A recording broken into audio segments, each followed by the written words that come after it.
ও নিজে 60টার মতো লাশ নিজে মানে বস্তার মতো করে একসাথে স্তূপ করে করে সরাইছে। হ্যাঁ, সে মাইলস্টোনের যে প্রিন্সিপাল আছে তাকে তারা মারধর করছে, এগুলো যাতে বাইরে প্রকাশ না করে সেনাবাহিনীর কর্মকর্তারা। এখানে আসার মূল উদ্দেশ্য শিক্ষা উপদেষ্টা পদত্যাগ করানো।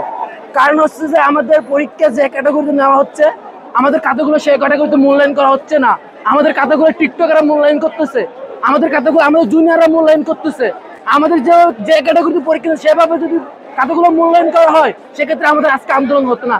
আজকে আন্দোলন জাস্ট শিক্ষা উপদেষ্টা খাতা সুন্দর করে মূল্যায়ন করতেছে না, এই জন্য আমরা শিক্ষা উপদেষ্টা পদত্যাগের জন্য এই জায়গায় আসছি। আজকে আমরা শিক্ষা উপদেষ্টা পদত্যাগ করে এই জায়গা থেকে যাবো ইনশাআল্লাহ।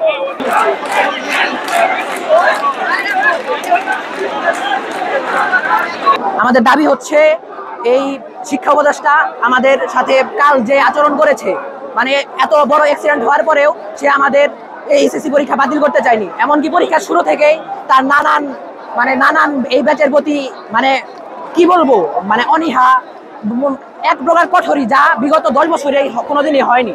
এখন মানে এই সময় এসে আমাদের গদিতে মানে এখন তো আর স্বৈরাচার সরকার নেই, তাহলে আমরা কাদের উপর ভরসা করবো তারাও যদি আমাদের সাথে এমন করে। আবার কালকে মানে এই যে এতগুলো যে মানুষ মারা গেল তারা কিন্তু সঠিক কোনো তথ্যই আমাদের কাছে প্রকাশ করেনি। তারা বলছে 17 থেকে 20 জনের মতো মানুষ মারা গেছে, কিন্তু মাইলস্টোনে আমার এক বন্ধু আছে নাম রায়হান, ও নিজে 60টার মতো লাশ নিজে মানে বস্তার মতো করে একসাথে স্তূপ করে করে সরাইছে। হ্যাঁ, এরকম করে সরাইছে 60টার মতো, আরো তো আছে, ও ছাড়াও আরো অনেকেই দেখছি 100+ হচ্ছে আহত হয়েছে। এগুলা হচ্ছে মাইলস্টোনের যে প্রিন্সিপাল আছে তাকে তারা মারধর করছে, এগুলো যাতে বাইরে প্রকাশ না করে সেনাবাহিনীর কর্মকর্তারা। এমনকি সেখানে স্যার ম্যাম আছে তাদেরকেও লাত খাইছে, তারপর হচ্ছে আপনার থাপ্পড় মারছে, এমনকি হুমকি ধামকি দিছে, যেগুলো করলে আপনাদের অনেক বিপদ হবে, এসব শুনেছি।